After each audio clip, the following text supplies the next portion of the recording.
पूर्ण परमात्मा पाप कर्म दंड को भी काट सकता है। अभी तक जिस भी संत व महापुरुष से मिले, उन्होंने यही बताया कि पाप कर्म फल भोगने से ही समाप्त होगा।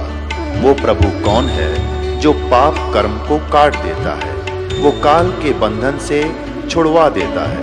उसका क्या नाम है, पूजा की विधि क्या है? कृपया अवश्य सुनिए जगत गुरु तत्वदर्शी संत रामपाल जी महाराज के अमृत वचन।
इससे पहले थोड़ा सा कंसेप्ट ये क्लियर करता हूँ। चौथे अध्याय का 32वें श्लोक में इन्होंने गड़बड़ कर रखी है अनुवादकर्ताओं ने।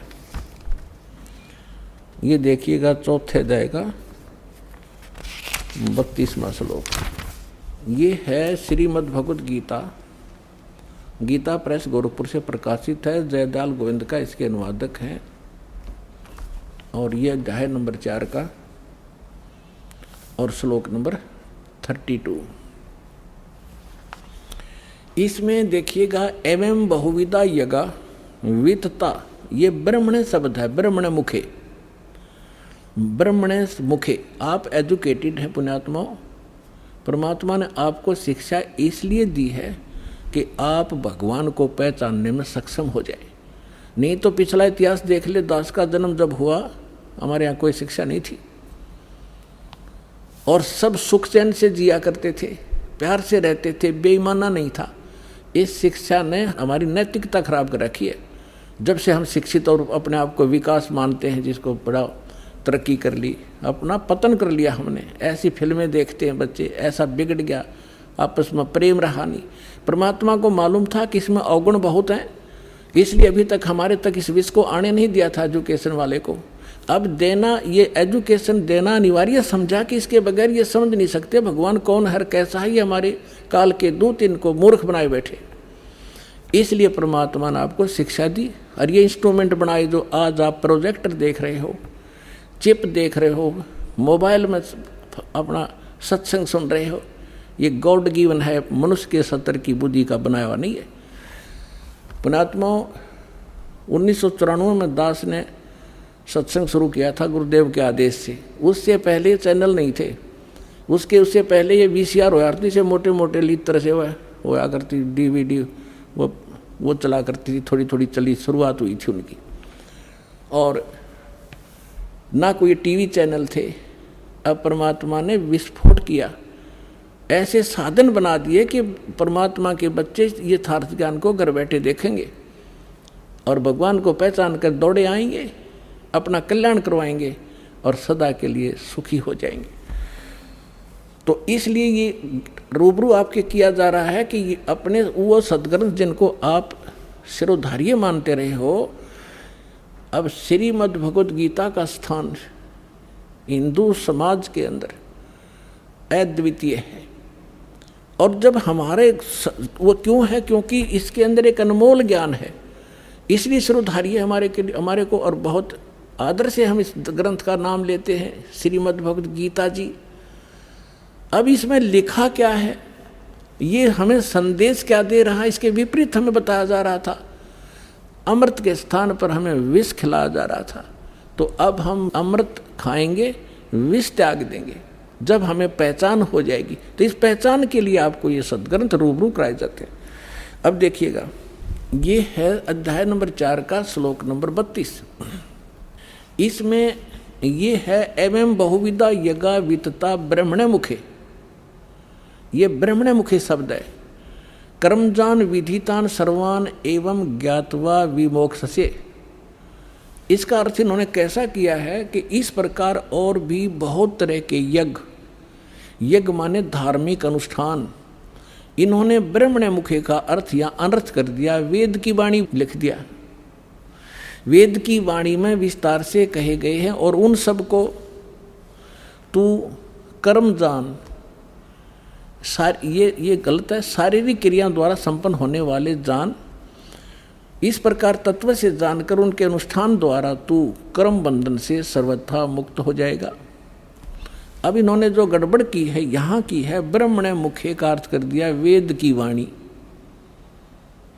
अब देखिएगा, कहते हैं चोर चुरावे तुंबड़ी और गाड्डे पानी में, वो गाड्डे व ऊपर आवे न सच्चाई छनी ना। अब किसी चोर ने किसी का तुम्बा चुरा लिया और उसने छुपाने की कोई जगह पाई ना, पानी में छोड़ा नीचे और बाहर बैठ जाकर इतनी देर में फिर आ ले ऊपर, वो फिर दबे, वो फिर कितना चमक जाए थोड़ा सा ऊपर ने। तो इन्होंने कोशिश बहुत की है सच्चाई को उस तुम्बे की तरह जल में छुपाने की, पर छुपा नहीं करता जल में तुम्बा। तो अब देखिएगा गीता अध्याय नंबर 17 के श्लोक नंबर 23 में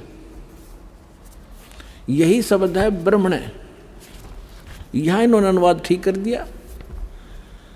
ये देखिएगा अध्याय नंबर 17 का श्रीमद् भगवद गीता और श्लोक नंबर 23 में ओम तत्सत इति निर्देश, ये ब्रह्मणे शब्द है। ब्रह्मणे त्रिविधे समर्थ है, ब्राह्मणा तेन वेदा च यज्ञा च विहिता पुरा। इसका अर्थ इन्होंने सही किया यहाँ पर, ओम ओम तत् तत् सत सत, ऐसे यह है 3 प्रकार का। ब्रह्मणे माने सच्चिदानंद घन ब्रह्म का नाम कहा है, ये ब्रह्मणे का अर्थ ये है असली। ब्रह्मणे माने सच्चिदानंद घन ब्रह्म। अपने आत्माओं, ब्रह्म का अर्थ वैसे तो परमात्मा होता है, लेकिन ब्रह्म से जैसे ईश माने क्या होता है? स्वामी, मालिक, परमात्मा। ईश कहो, ब्रह्म कहो। अब फिर परब्रह्म शब्द हो रहा है, हमने सुनने को मिला परब्रह्म, यानी इससे नेक्स्ट ब्रह्म, ब्रह्म से नेक्स्ट। जैसे एक दादा, एक परदादा, दादाजी से दूसरा दादा, नेक्स्ट ग्रैंडफादर। तो ब्रह्म, फिर परब्रह्म, फिर हमने सुना है पूर्ण ब्रह्म, और महापुरुषों की वाणी में हमने सुना है पार ब्रह्म। पार ब्रह्म का अर्थ है कंप्लीट, सबके पार, सबसे पार वाला, सबसे आखिर वाला। तो श्रीमद् भगवत गीता अध्याय नंबर 15 के श्लोक नंबर 16 और 17 में 3 पुरुष हैं। पुरुष कहो, राम कहो, ईश कहो, ब्रह्म कहो। अब जैसे ब्रह्म, फिर परब्रह्म और फिर पूर्ण ब्रह्म, इसी प्रकार गीता जी में 3 पुरुष बताए हैं 15वें अध्याय के 16 और 17 में। अब पहले वहाँ ले चलते हैं आपको, फिर ये सारा ज्ञान आपका समझ में आओगा। अपन आत्माओं, इतने इंटेलिजेंट मानव बना है आज, इन कंप्यूटर को घुमा रहे हैं छोटे छोटे बेटे और बेटियाँ। इन मोबाइलों में ऐसे सिस्टम है, इनको बड़ी अच्छी तरह से सेट कर चला लेते हैं। अरे अध्यात्म मार्ग में सब तो पिछड़ गए हम, अब हम अध्यात्म मार्ग में ऊपर आएंगे, पूरा विश्व सुखी होगा, आप भी सुखी होगे, आत्मिक शांति होगी। जो परमात्मा काम किया करता, परमात्मा आपके साथ रहेगा, आपको वो सुख देगा। अब देखो कितने ही अच्छी फिल्म आप देख रहे हो और कितनी सुख सुविधा आपने उपलब्ध कर ली वैज्ञानिक तरीके से, और कल एक जवान बेटे की मृत्यु हो जा, एक आँख नहीं सुहा वो टेलीविज़न और वो गाने, उन्हें फोड़ने दिल कराए न फूक की तगेर के। तो पुण्यात्माओं, ये नकली सुख है, असली सुख भगवान से मिलेगा, जो दास आपको विधि बताएगा। आप भी सुखी, आपका परिवार भी सुखी, आपकी 101 पीढ़ी पार हो जाएगी, वो मार्ग आपको बताएगा। अब देखिएगा 15वें अध्याय का ये 16 और 17 में 3 पुरुष हैं, 3 भगवान हैं, 3 ब्रह्म हैं। अध्याय नंबर 15 का ये श्लोक नंबर 16 यहाँ पर है। इसमें इसमें लिखा है कि द्वौ इमौ पुरुषौ लोके सर च अक्षर एव च सर सर्वाणी भूतानि कुटस्थ अक्षर उच्चते 16वां श्लोक। इसका अनुवाद यहाँ पर किया उन्होंने। इस संसार में नाशवान और अविनाशी भी ये दो प्रकार के पुरुष हैं। अब देखो इन्होंने सर माने नाशवान, अक्षर माने अविनाशी कर दिया। ये लिखना था इस संसार में सर पुरुष और अक्षर पुरुष, ये पुरुषों है ना, ये दोनों संस्कृत में इसके साथ भी लगाया जाता है, अक्षर पुरुष और सर पुरुष। ये और इनको देखें तो नाशवान और अविनाशी ये दो प्रकार के पुरुष हैं। पुरुष माने परमात्मा है, प्रभु हैं, भगवान है, ईश है, स्वामी हैं। और संपूर्ण प्राणियों के शरीर तो नाशवान है, जीवात्मा अविनाशी कहा जाता है। अब क्या है, ये सरपुरुष कितना मालिक है, अक्षर पुरुष कितना मालिक है, और परम अक्षर। अब तीसरा कौन है, वो तीसरा पहले दिखाते हैं आपको। तीसरा जो है वो परम अक्षर पुरुष है।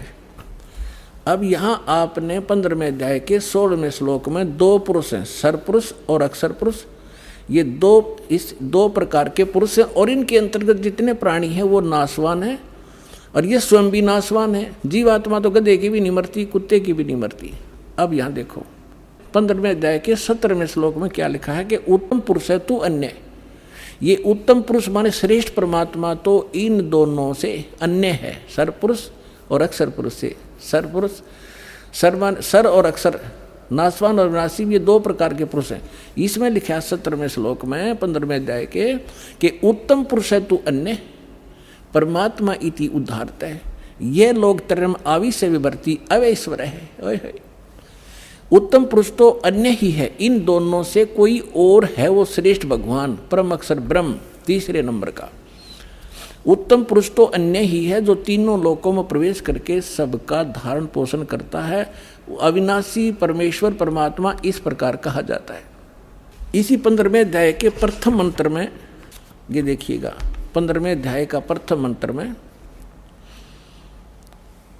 इसमें कहा है कि ऊर्ध्व मूलम अधः शाखम अश्वत्थम प्राहु अवम छंदासी यस्य पर्णानि ये तम वेद स वेदवित्।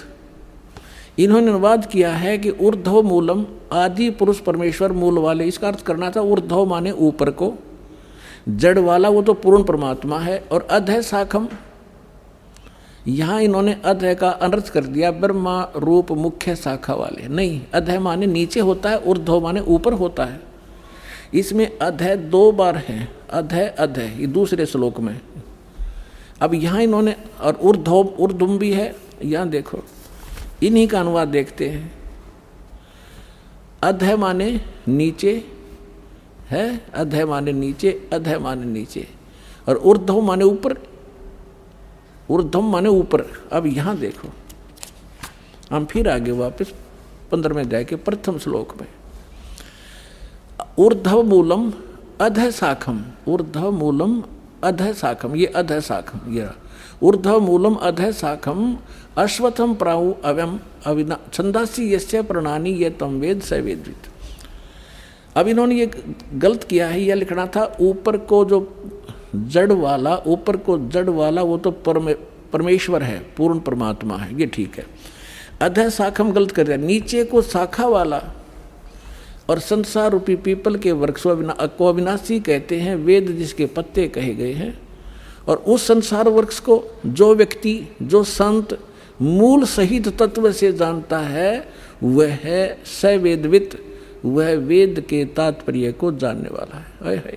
वो तत्वदर्शी संत है जो इस संसार रूपी वृक्ष के सभी विभागों को बता देगा। ये देखिएगा, संसार रूपी वृक्ष दिखाता हूँ आपको पहले। ये है ऊर्ध्व मूलम अधः शाखम, अधः शाखम, ऊर्ध्व मूलम अधः शाखम अश्वत्थम प्राहु अवम छंदासी यस्य पर्णानि ये तम वेद स वेदवित्। अब देखिएगा, ये है वृक्ष जो जमीन से बाहर दिखाई देता है। परमेश्वर ने, कबीर परमेश्वर जी ने 600 वर्ष पहले अपना ज्ञान बताया था एक, और वो लीला ऐसी ही करते हैं, अपने मुख कमल से यथार्थ ज्ञान बोलते हैं। और उस ज्ञान को फिर लिपिबद्ध कर लिया जाता, वो सच्चिदानंद घन ब्रह्म की वाणी कहलाती है। उसमें उन परमात्मा ने कहा था अक्षर पुरुष एक पेड़ है और सरपुरुष वाकी डार, निरंजन कहो सरपुरुष कहो, और तीनों देवा शाखा है बाई पात रूप संसार। उस परमेश्वर ने वो परमात्मा जैसे रामानंद जी को मिले थे, स्वामी रामानंद जी को, उन्होंने जब परमात्मा को ऊपर देखा, फिर नीचे उसी एक सिंपल वेशभूषा में धानक जुलाहे रूप में बनारस में देखा। जब कहा था दोहु ठोड़ है एक तू भया एक से दो, और गरीबदास हम कारणे तुम आए हो मगजो, तुम साहेब तुम संत हो, तुम सतगुरु तुम हंस, और गरीबदास तेरे रूप बिना। रामानंद जी कह रहे और न दूजा, तुम ही साहेब हो, तुम परमात्मा हो, सतगुरु सच्चा ज्ञान देने वाले आप ही हो, तुम साहेब तुम संत हो, तुम सतगुरु तुम हंस। और गरीबदास जी जैसे तुलसीदास जी ने रामायण को लिखा था, चित्रार्थ किया था, उस प्रकार गरीबदास जी को परमात्मा ने दिव्य दृष्टि दी थी। वो सारी सच्चाई गरीबदास साहिब जी ने अपनी वाणी में लिखा है, इसलिए गरीबदास जी का नाम आता है। लेकिन वार्ता चल रही है रामानंद जी और परमात्मा की। तुम साहेब तुम संत हो, तुम सतगुरु तुम हंस, गरीबदास तेरे रूप बिना और न दूजा हंस। बोलत रामानंद जी सुनो कबीर करतार, कहे कबीर गरीबदास सब रूप के तुम ही सृजनहार।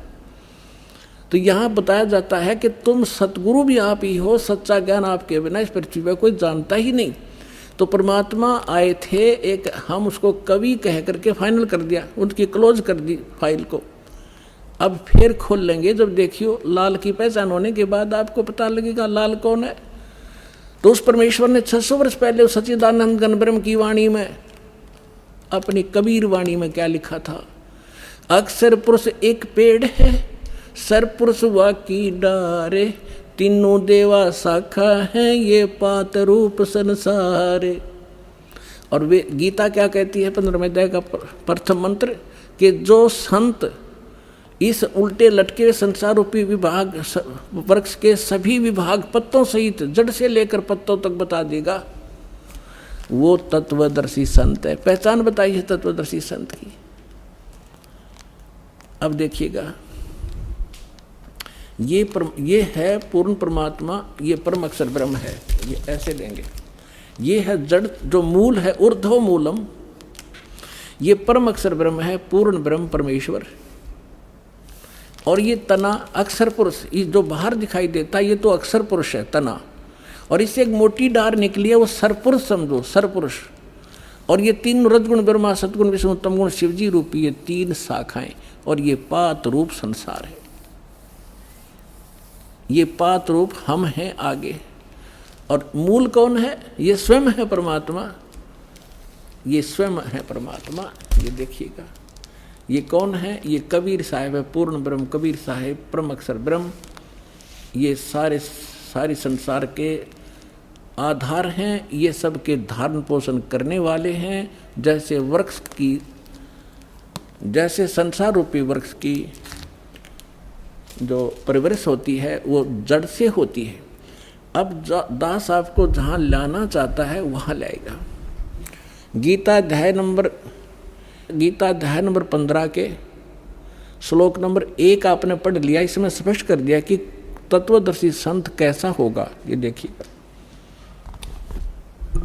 ये है 15वें अध्याय का प्रथम श्लोक। इसमें बताया है कि ऊर्ध्व मूलम अधः शाखम अश्वत्थम प्राहु अवम छंदासी यस्य प्रणानी ये तम वेद सवेदवित। ऊपर को जड़ और नीचे को तीनों गुण रूपी शाखा वाला, ये इसको सारा कंप्लीट मिलाकर हम पढ़ेंगे ना। ऊर्ध्व मूलम अधः शाखम, नीचे को शाखा वाला पढ़ो इसको। और अश्वत्थम यानी संसार रूपी पीपल के वृक्ष को अविनाशी कहते हैं। वेद, ये वेद नहीं है। जैसे छंद का अर्थ होता है विभाग, किसी एक शब्द का एक ही अर्थ नहीं होता, कि जो इन सभी छंदों को, सभी विभागों को तत्व से जानता है। सरपुरुष कौन पोर्शन है इस संसार रूपी वृक्ष का, मूल कौन है और डार कौन है, शाखा कौन है, जो इन सभी को जानता है, वह सवेदवित, वो तत्वदर्शी संत है। तो परमेश्वर ने 600 वर्ष पहले बताया, इस दास ने परमात्मा से प्राप्त इस ज्ञान को आपके रूबरू कराया। अक्षर पुरुष एक पेड़ है, सरपुरुष वा की डार, और तीनों देवा शाखा है ये पात्र रूप संसार। तो यहाँ इस श्रीमद् भगवत गीता भी यही बताती है कि तीनों गुण रूपी, यहाँ देखिए आगे 15वें अध्याय का ये दूसरा मंत्र आप देखिएगा, उस संसार वृक्ष की तीनों गुण रूप। है पुण्यात्मा, ये सदग्रंथ हैं। यदि इन BA MA की पुस्तकों को एक बच्चा पढ़ समझ सके, टीचर की क्या आवश्यकता थी? इतने बड़े कॉलेज बनाने की क्या आवश्यकता थी? इन किसी भी अपने धर्म ग्रंथ गुरुओं को अपने सदग्रंथों का कख भी पता नहीं। ये कोड वर्ड है, तीनों गुण रूपी शाखा। अब पहले ये बताते 3 गुण कौन है। समझदार को संकेत ही बहुत होता है, ये दिखाता हूँ। ये मार्कंडेय पुराण, जिनको हम श्रोधार्य मानते रहे सभी पुराणों को, मार्कंडेय पुराण गीता प्रेस गोरखपुर से प्रकाशित, सचित्र मोटा टाइप।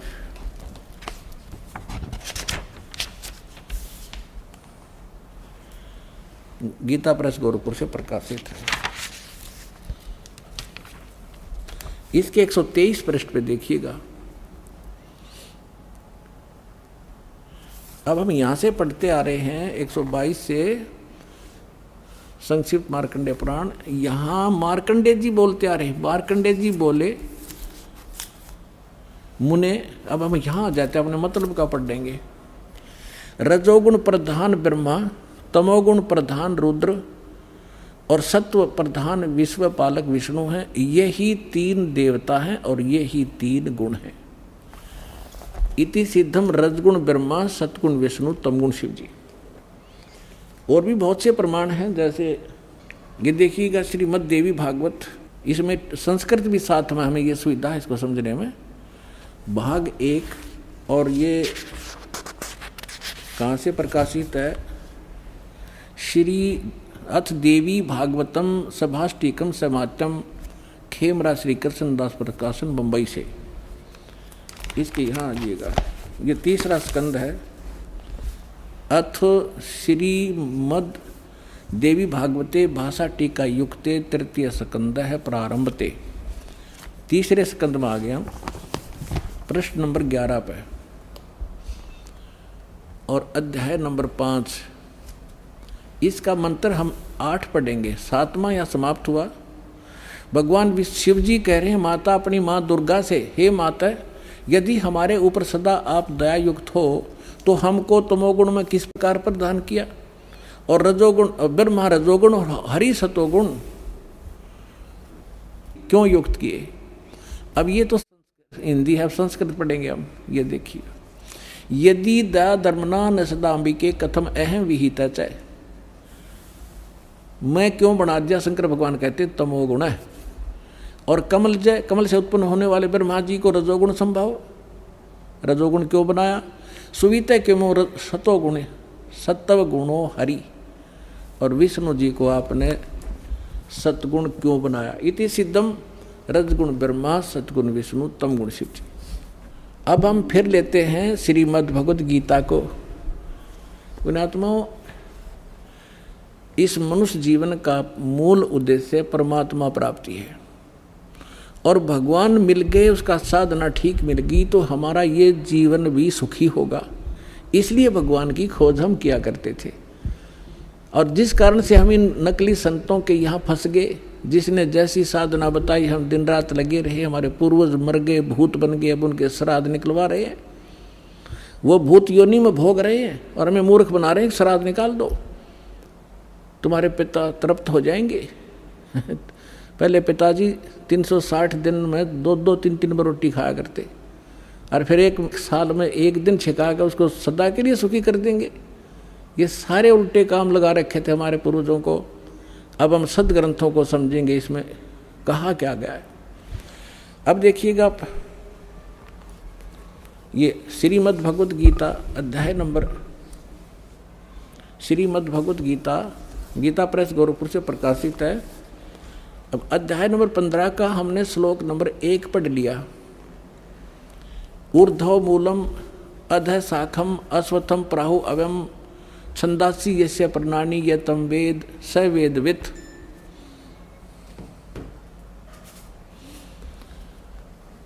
ऊर्ध्व मूलम माने ऊपर को जड़ जो है वो तो पूर्ण परमात्मा समझो, नीचे को अधः शाखम, नीचे को शाखा है। ये संसार रूपी पीपल का वृक्ष को अविनाशी कहते हैं, वेद जिसके पत्ते कहे गए। उस संसार वृक्ष को जो पुरुष मूल सहित जानता है, यानी जड़ से लेकर पत्तों तक जानता है, वह स वेदवित, वह वेद के तात्पर्य को जानने वाला है, अर्थात वो तत्वदर्शी संत है। अब अगले में कहा दूसरे में, उस संसार वृक्ष की तीनों गुण रूप रजगुण ब्रह्मा, सतगुण विष्णु, तमगुण शिवजी रूपी, ये दल से बड़ी हुई नहीं, विषय पर वाला शाखा, विषय वासना रूपी ये तीनों शाखाएं हैं, रजगुण ब्रह्मा, सतगुण विष्णु, तमगुण शिवजी, नीचे और ऊपर, सर्वत्र नहीं। अधः माने नीचे, ऊर्ध्व माने ऊपर, नीचे और ऊपर फैली हुई है। और इस मनुष्य लोक में हमारे कर्मों के अनुसार बांधने की भी ये मुख्य कारण है। कर्मानुबंधनी मूल्यानी, ये हमें यहाँ कर्मों के आधार पर यही रखते हैं, जैसे जिसका कर्म है उसको वैसा ही देते रहते हैं। किसी के अच्छे पुण्य है तो उसको अच्छा देते रहेंगे, जिसका पाप है उसको दुख देते रहेंगे। इसमें कोई परिवर्तन ये नहीं कर सकते, और हमें यहाँ बांधे रखने के ये मूल कारण है। अब देखो, नीचे और ऊपर, सभी लोगों में नहीं, नीचे और ऊपर फैली हुई है। अब तीसरे में क्या कहा है कि इस संसार वर्ष का स्वरूप जैसा कहा है वैसा यहाँ विचार काल में नहीं पाया जाता। यानी मेरे और तेरे डिस्कशन में जो गीता जी का ज्ञान मैं दे रहा हूँ, इसमें मैं कंप्लीट नहीं बता पाऊंगा उस परमात्मा के बारे में। इसलिए ऑप्शन छोड़ रखा है इसने। चौथे अध्याय के 34वें श्लोक में कहा कि उस तत्व ज्ञान को जो परमात्मा स्वयं अपने मुख कमल से बोलता है, चौथे अध्याय के 32 और 34 में, वो तत्व ज्ञान है। उस तत्व ज्ञान को तू तत्वदर्शी संतों के पास जाकर समझ। गीता ज्ञानदाता कहता मैं नहीं जानता उसको कंप्लीट। यहाँ स्पष्ट कर रहा है कि यहाँ विचार काल में जो गीता का ज्ञान मैं तुझे दे रहा हूँ, मैं इसको कंप्लीटली नहीं बता पाऊंगा। तेरे और यहाँ मेरे विचार काल में ये पूर्णतः नहीं पाया जाता, उसको किसी और से समझ। ये देखिएगा, इस संसार वृक्ष का स्वरूप जैसा कहा है, यानी सृष्टि रचना जैसी मुझे पता है, वैसा यहाँ विचार काल में यानी गीता जी के डिस्कशन में, इस विचार विमर्श में नहीं पाया जाता। इसमें नहीं मिलेगा तेरे को, क्योंकि न तो इसका आदि है न इसका अंत। इसको पता नहीं गीता ज्ञानदाता को, तथा न इसकी अच्छी प्रकार कोई सचिथि है। इसलिए इस सुविरुद्ध मूलम, यानी सुविरुद्ध माने अति दृढ़ मूल वाले, यानी परमात्मा का जो ऊपर का लोक है, सतलोक, अलखलोक, अगमलोक और अकहलोक, जिसे नामी लोक कहते, वो अविनाशी है, उसका कभी नाश नहीं होता। इसलिए सुदृढ़ मूल तो उसका सुदृढ़ कहा है। वो सुदृढ़ मूलम, सुदृढ़ यानी अविनाशी रूपी मूल वाले जो स्थान जहाँ भगवान रहता है वो अविनाशी है। यहाँ उसका संकेत देखिएगा, सुविरुद्ध मूलम, इस अति दृढ़ मूल वाले अश्वत्थम संसार रूपी पीपल के वृक्ष को दृढ़ इन्होंने क्या कर दिया, असंग शस्त्रेण छित्वा, इन्होंने कर दिया वैराग रूप शस्त्र द्वारा काट कर। ये कहना था तत्व ज्ञान रूपी शस्त्र द्वारा काट के, यानी उस तत्व ज्ञान जो मैं वो संत बतावेगा, भगवान का बोला हुआ ज्ञान वो बताता है, वो है तत्व ज्ञान रूपी शस्त्र। उस ज्ञान रूपी उलझी हुई गुत्थी को तत्व ज्ञान रूपी शस्त्र तक काट के, उसके पश्चात ये देखिए 15वें अध्याय का 4था श्लोक, ये देखिएगा 15वें अध्याय का गीता अध्याय नंबर 15 और श्लोक नंबर ये है 4 है। उसके पश्चात उस परम पद रूप परमेश्वर को भली भांति खोजना चाहिए, जिसमें गए हुए पुरुष यानी साधक फिर लौटकर संसार में नहीं आते, और जिस परमेश्वर से पुरातन संसार वृक्ष की प्रवृत्ति विस्तार को प्राप्त हुई है, उसी आदि पुरुष नारायण की मैं शरण हूँ। इस प्रकार दृढ़ निश्चय करके उस परमेश्वर का मनन और निधि ध्यान करना चाहिए। परपदेवा ने पूजा होती है, इन्हें तो अड़ंगा डांड से मतलब था। इसका है कि उस परमात्मा ने जिसने सब ब्रह्मांडों की रचना की है, संसार रूपी वृक्ष जिससे विस्तार को प्राप्त हुआ है, यानी जिसने सब की रचना की है, वो परमात्मा है। गीता ज्ञान अपने से अन्य, गीता ज्ञान दाता अपने से अन्य किसी परमात्मा के विषय में कह रहा है कि उसकी पूजा करनी चाहिए। गीता अध्याय नंबर 18 के श्लोक नंबर 62 में स्पष्ट किया है कि सर्वभाव से तू उस परमेश्वर की शरण में जा, उसकी कृपा से तू परम शांति को और सनातन परम धाम को प्राप्त होगा। और इसमें स्पष्ट कर दिया कि उसके पश्चात तत्वदर्शी संत मिलने के बाद तत्व ज्ञान के द्वारा इस अज्ञान को हटाकर काटकर उसके पश्चात परमेश्वर के उस परम पद की खोज करनी चाहिए, जहाँ जाने के बाद साधक फिर लौटकर कभी संसार में नहीं आते।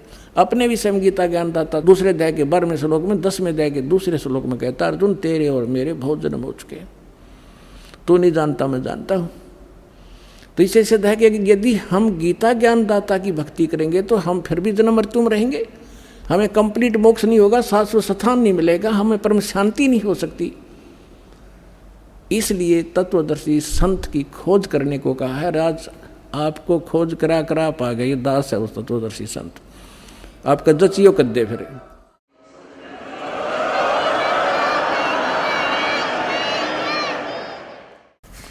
अब आपको फिर लाते हैं 15वें अध्याय के 16 और 17 दो श्लोकों पर।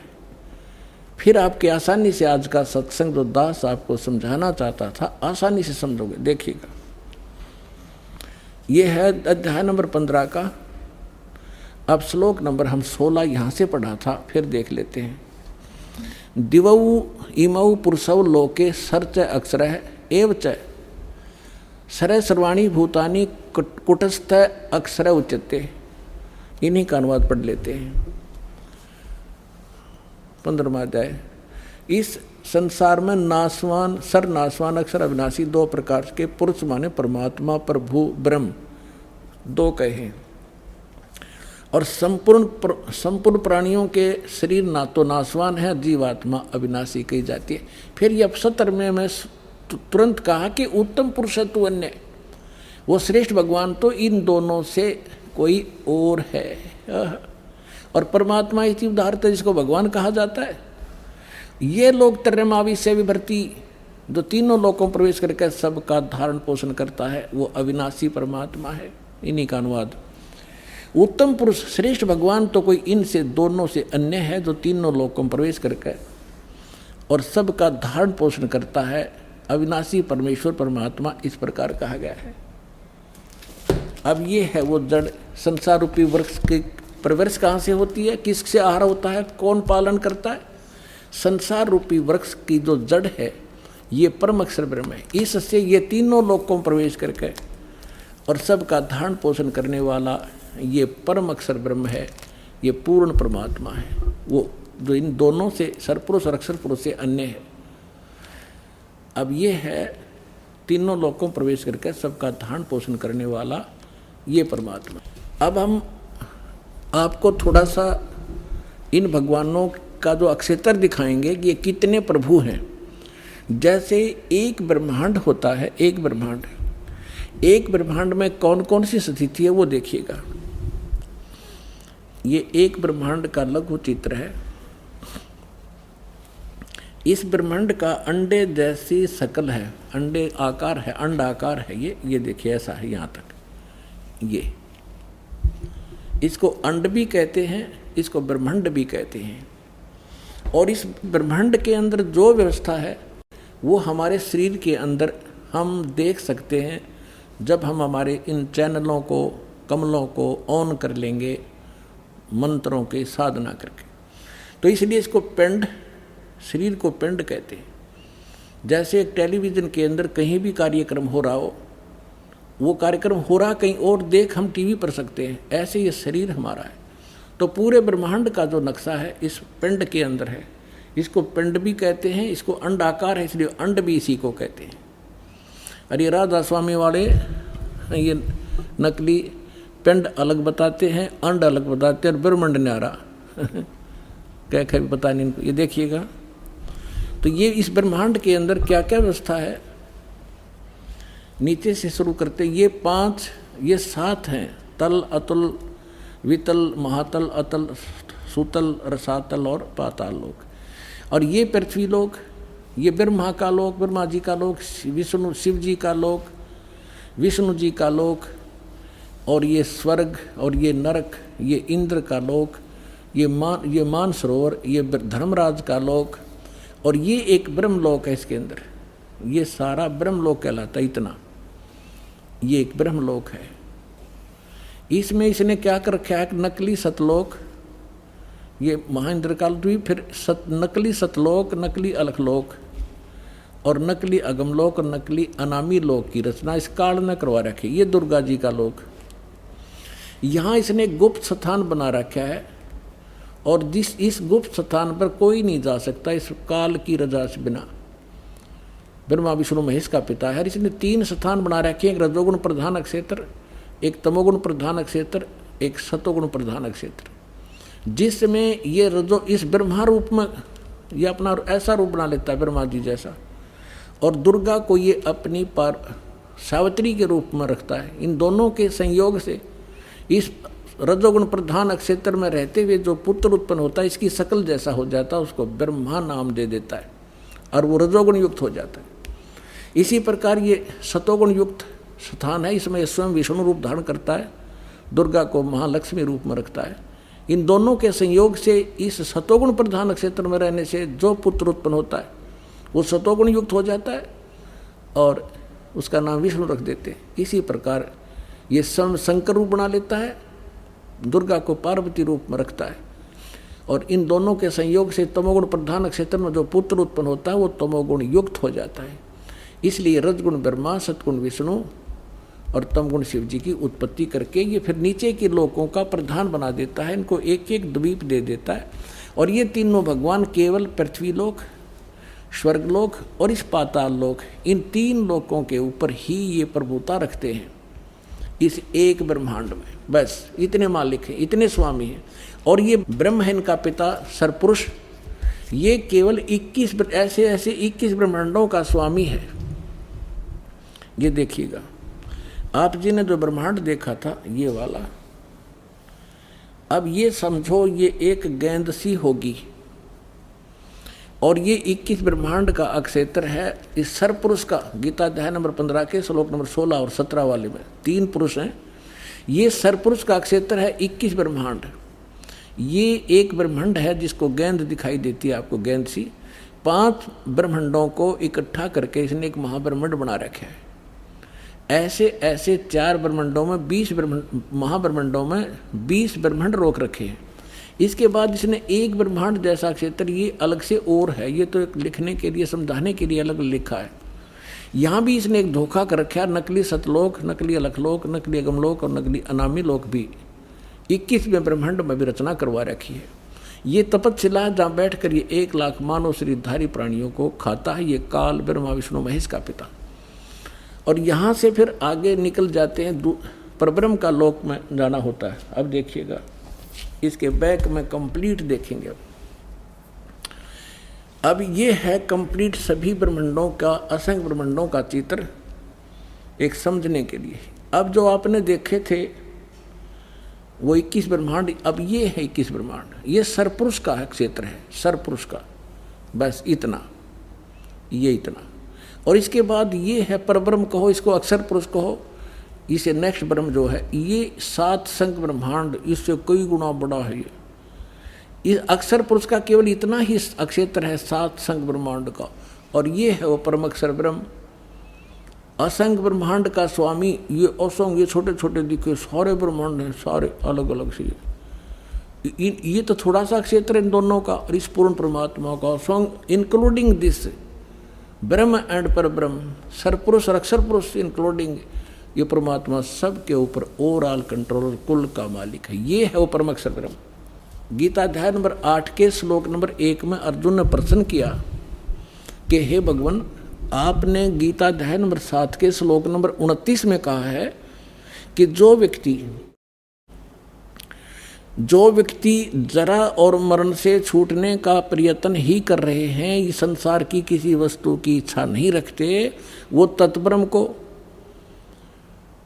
और सारे अध्यात्म को और सभी कर्मों से परिचित हैं, वही व्यक्ति यहाँ से जरा और मरण, जरा माने वृद्ध अवस्था का दुख, कहर बुढ़ापे का, और मरण माने मृत्यु, इन दोनों दुखों से बचने का जो प्रयत्न कर रहे हैं वो उस तत्ब्रह्म से परिचित है।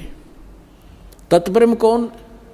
अभी आपको बताया था। अब देखिएगा गीता अध्याय नंबर 7 के 29 को पढ़ते हैं।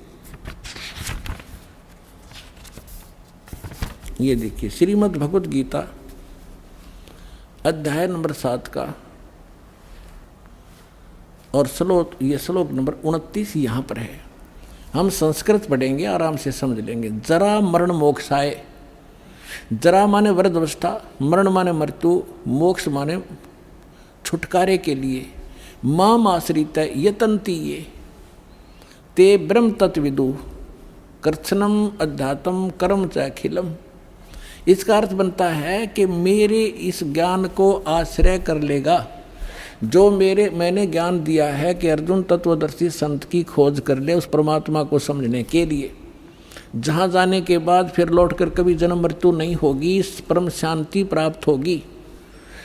जो मेरे इस ज्ञान को आश्रित कर लेता है और जो केवल जरा और मरण से छूटने का जो प्रयत्न कर रहे हैं वो तत्परम से परिचित हो चुके हैं और सारे दातम ज्ञान से और सभी कर्मों से परिचित हैं। केवल वही उस जरा और मरण से छूटने के लिए प्रयत्नशील हैं, संसार की किसी वस्तु की इच्छा नहीं रखते। तब 8वें अध्याय के प्रथम मंत्र में अर्जुन ने पूछा फिर किम तत्परम, वो तत्परम क्या है? 8वें अध्याय के 3रे श्लोक में गीता ज्ञानदाता ने कहा वो परम अक्षर ब्रह्म है। एक सरब्रह्म, 21 ब्रह्मांड का स्वामी, इसको सरपुरुष कहो, सरब्रह्म कहो। फिर अक्षर ब्रह्म, उसको अक्षर पुरुष कहो, अक्षर ब्रह्म कहो, वो 7 संग ब्रह्मांड का स्वामी, अभी आपको दिखा था। और वो उत्तम पुरुषत्व अन्य परमात्मा इति उदाहरते 15वें अध्याय के 17वें श्लोक में, या गीता के अध्याय नंबर 8 के श्लोक नंबर 3 में कहा कि वो परम अक्षर ब्रह्म है। अब गीता ज्ञानदाता कहता है मेरी साधना करेगा तो मुझे प्राप्त होगा, जन्म मृत्यु तेरी भी रहेगी मेरी भी रहेगी।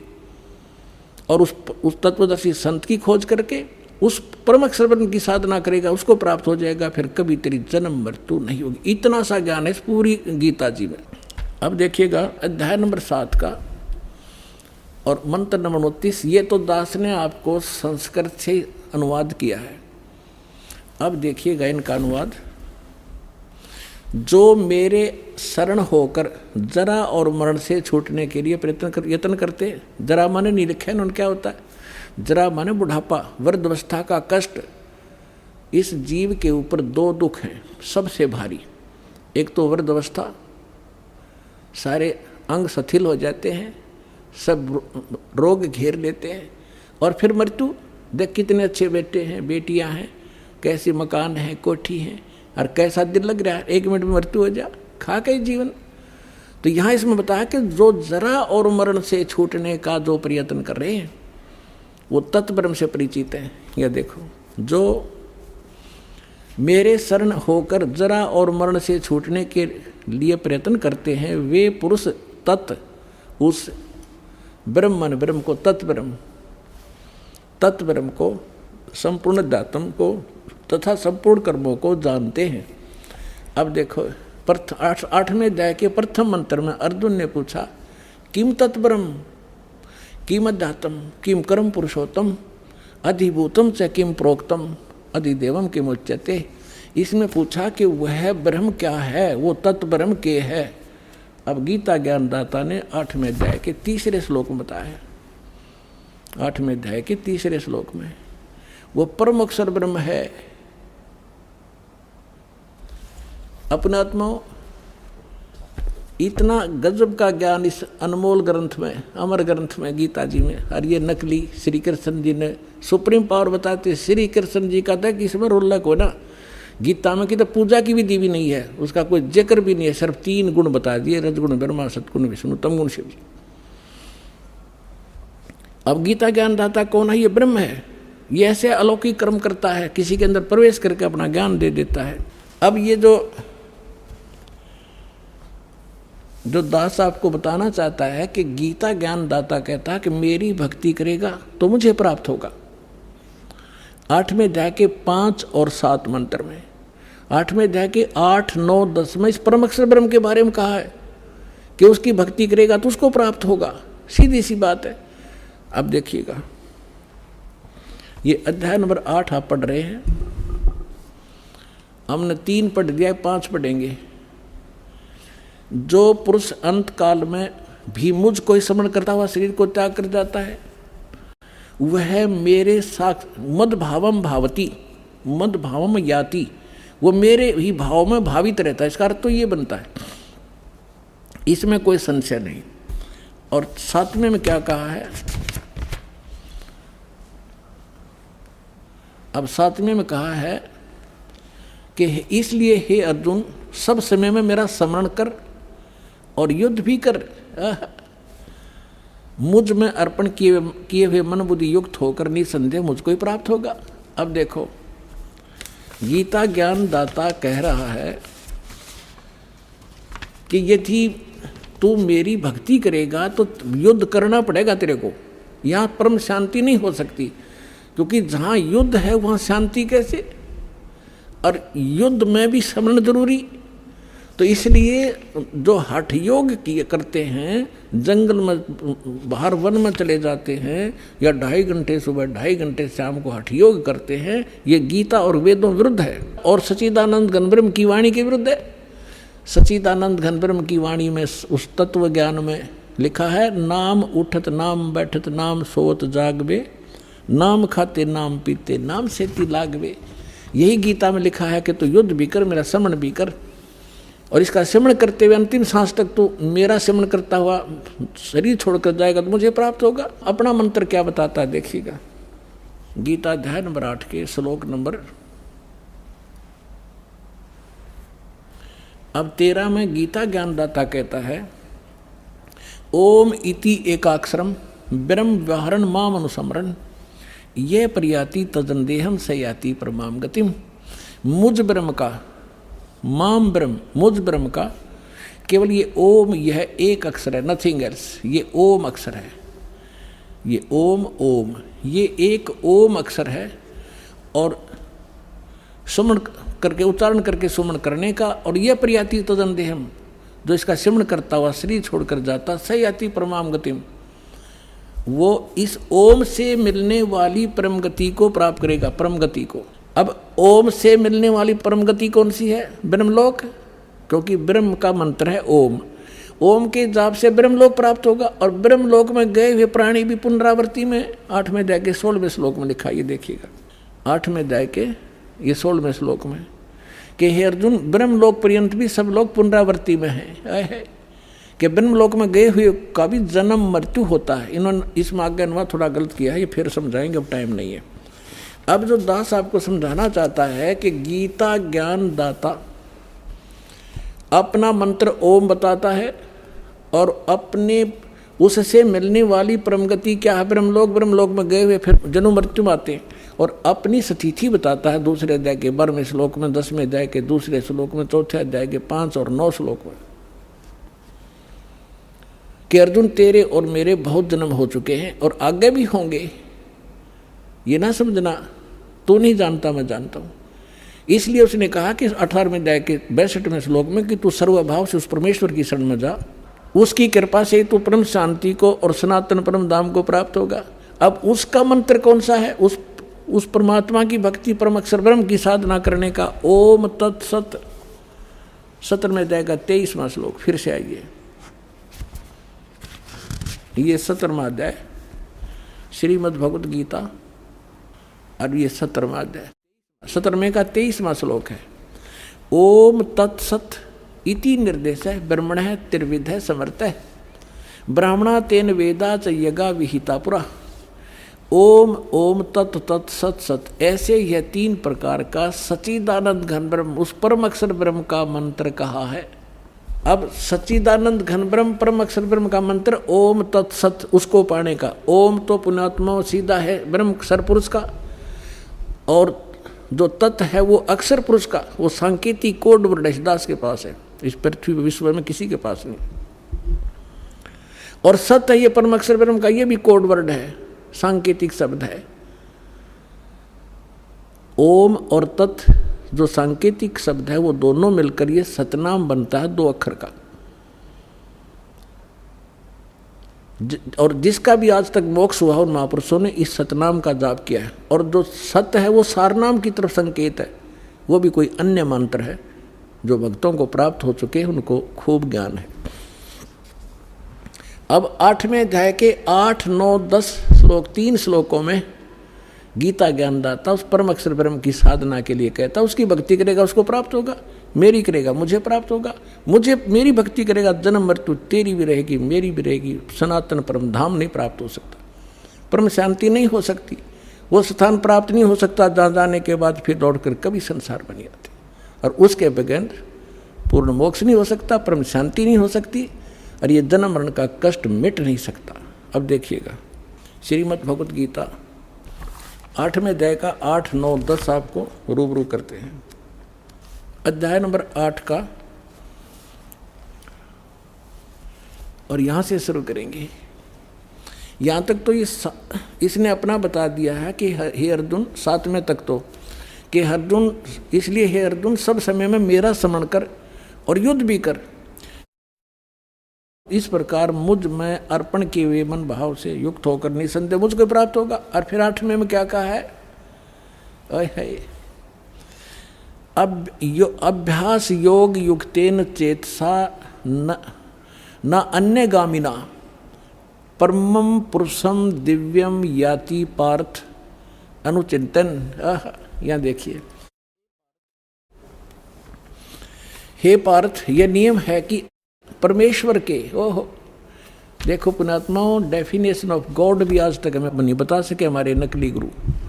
ईश ये सरपुरुष है, ईश्वर ये अक्षर पुरुष है, और परमेश्वर इन सब से उत्तम परमेश्वर वो सच्चिदानंद घन ब्रह्म, वो परम अक्षर ब्रह्म है।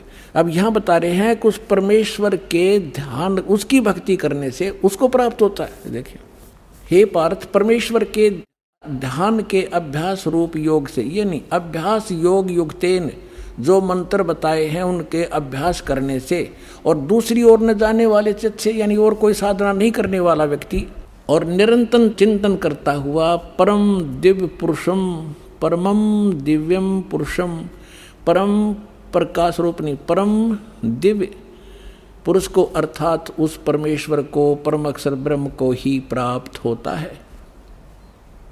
अब देखना 9वें में क्या कहा है। ये 8वां हमने पढ़ दिया 9वां में, 8वें का 8वां पढ़ दिया 9वां। यहाँ लिखा है कि यहाँ पर कवियम शब्द भी लिखा है, इसको अभी नहीं छेड़ेंगे, लंबा विषय बन जाएगा। जो इन्होंने इसका अर्थ कर दिया सर्वज्ञ। कवियम का अर्थ होता कबीर देव लिखना था, जो कबीर देव अनादि है, सबका नियंत्रता है, सूक्ष्म से भी अति सूक्ष्म और सबका धारण पोषण करने वाले अचिंत स्वरूप, सूर्य के सदृश नित्य चेतन आदित्य वर्णम साकार परमात्मा तेजोमय शरीर युक्त, इसका अर्थ ये बनता है। अविद्या से परे, अति परे, यानी जो इसको कोई नहीं जानता, सब उस सच्चिदानंद परमेश्वर का सेवन करता हुआ। और 10वां, ये 10वां श्लोक 8वें अध्याय का, करता हुआ वह भक्ति युक्त पुरुष साधक अंत काल में योग बल से, योग माने साधना की शक्ति से, बिरकुटी के मध्यम में प्राणों को अच्छी प्रकार स्थापित करके फिर निश्चल मन से उस 3 मंत्र के जाप का स्मरण करता हुआ उस दिव्यम परमम पुरुषम, परम अक्षर ब्रह्म को, दिव्य रूप परम पुरुष को, गीता ज्ञान दाता से अन्य जो परम अक्षर ब्रह्म है उसको ही प्राप्त होता है। अपने आत्माओं, जो दास आज सत्संग करना चाहता था जिस विषय पर, उसकी तो भूमिका बनाई है, 2 घंटे में तो भूमिका बनी है अभी।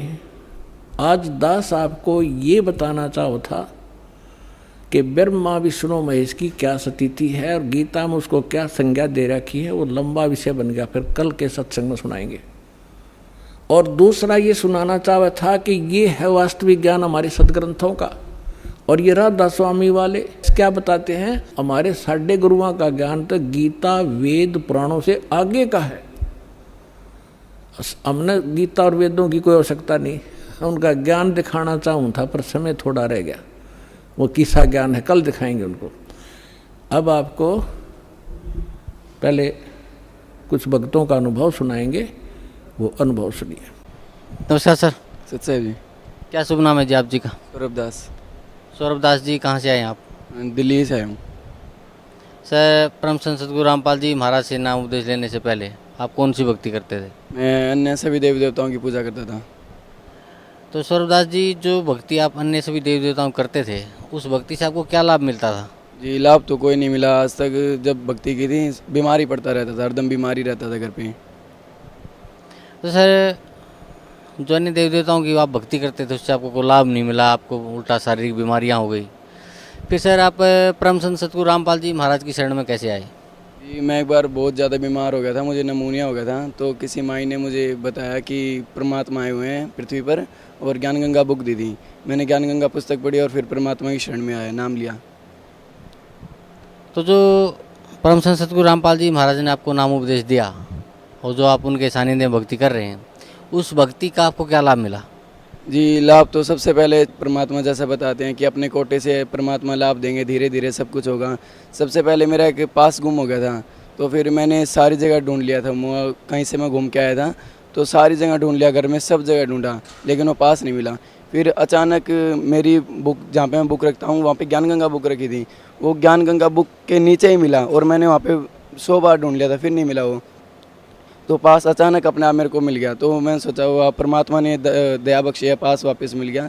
फिर धीरे धीरे मैं दृढ़ हुआ, थोड़ा विश्वास हुआ, फिर धीरे धीरे नाम चलता रहा। तो एक बार 5 सितंबर 2012 को मुझे परमात्मा सब मिले, दर्शन दिए परमात्मा ने मुझे, और फिर ऊपर ले गए मुझे। तो पहले मुझे ब्रह्मा का लोक दिखाया, फिर विष्णु जी का, दुर्गा जी का, गणेश जी का, और इनका शिव जी का लोक दिखाया मेरे को। बोला अभी बेटा देखो, ये इन देवी देवताओं के लोक हैं। फिर आगे धर्मराज के पास गए। धर्मराज के जाने के बाद बोला कि धर्मराज इनका करो भाई, जो कुछ करना है। उनके पास एक कागज़ था, उन्हें कागज़ में स्लिप देखी और आगे हम चल पड़े। परमात्मा को बोल दिया कि हाँ ये जा सकते हैं। तो फिर हम आगे चले, त्रिकुटी पर आ गए। त्रिकुटी पर आने के बाद मुझे परमात्मा दूर खड़े हो गए थोड़ा, और चारों तरफ से भूतों ने घेर लिया। लंबे लंबे उनके दांतें, मोटी मोटी आँख थी। तो मैं उनको देख के डर गया। अचानक से मेरी आँखें एकदम सूज गई, यहाँ से बहुत मोटी मोटी हो गई। तो मैं रोने लग गया। परमात्मा बोलते कि रोना नहीं है, नाम जाप करना है, माँ बाप कोई नहीं बचाएगा। तो मैं सब कुछ भूल गया था। तो परमात्मा 10-15 मिनट देखते रहे, मैं रोने लग गया, बहुत तेज गए। तो उनके अंदर से मेरे को खींचा और नीचे ला के छोड़ दिया। तो मेरे को एकदम होश आया शाम को। तो फिर बुखार बहुत तेज़ था, मम्मी भी मेरे साथ ही सो रही थी। मम्मी भी उठ के चली गई, पता नहीं इसको क्या हो गया। बहुत ही गर्म, कमरा भी गर्म हो गया था, पूरे कमरे में खट्टे नीम जैसी स्मेल हो गई थी। तो फिर मम्मी भी उठ के भाग गई। सुबह डॉक्टरों से वो बुखार चेक करवाया, तो 106 डिग्री मेरे को बुखार था। तो फिर डॉक्टरों ने बोला कि इसको पक्का डेंगू मिलेगा। तो डेंगू जांच कराई, मलेरिया, डेंगू, टाइफाइड, कुछ नहीं मिला मुझे। तो फिर धीरे धीरे 1-2 दिन निकल गया। आज पे लाल कलर के स्पॉट्स हो गए मेरे को, बहुत ज़्यादा, सारे के हो गए। तो एक हॉस्पिटल में गए शाम को धीरे धीरे। तो उन्होंने बोला कि भाई साहब ये कभी भी फट सकते हैं और आपका सारा ब्लड निकल जाएगा, आप जल्दी से बड़े हॉस्पिटल में जाइए। हॉस्पिटल में जाने के बाद उन्होंने बोला कि इनकी प्लेटलेट्स कम पाएंगी। तो वो बोले, किसने बोला? कि पुराने हॉस्पिटल से आए हैं, उन्होंने बोला है। कैसे हो सकता है? तो परमात्मा का नाम लिया, उन्होंने खून निकाला, मेरी 4000 प्लेटलेट्स अपने आप ही बड़ी मिली। तो बोले कि ऐसा कुछ नहीं है। उन्होंने मेरे को 1 हफ्ते की दवाई दी। 1 हफ्ते में उन्होंने दिया था 3 टैबलेट थी, वो एक दिन में एक दिन खानी थी। सुबह 8 बजे, अगले दिन 8 बजे, अगले दिन 8 बजे। तो मैंने एक ही दिन तीनों ही गोली खा ली। वो बहुत ही ज़्यादा पावर की थी। तो एकदम जैसे मैं बेड पे लेटा हुआ था, तो जैसे दिल धड़कता था वैसे पूरा शरीर वाइब्रेट कर रहा था बेड पे। और अचानक से बाहर जैसे चिल्लाने की आवाज़ आई, तो ऐसा हुआ कि दिल फटेगा। तो परमात्मा को याद किया।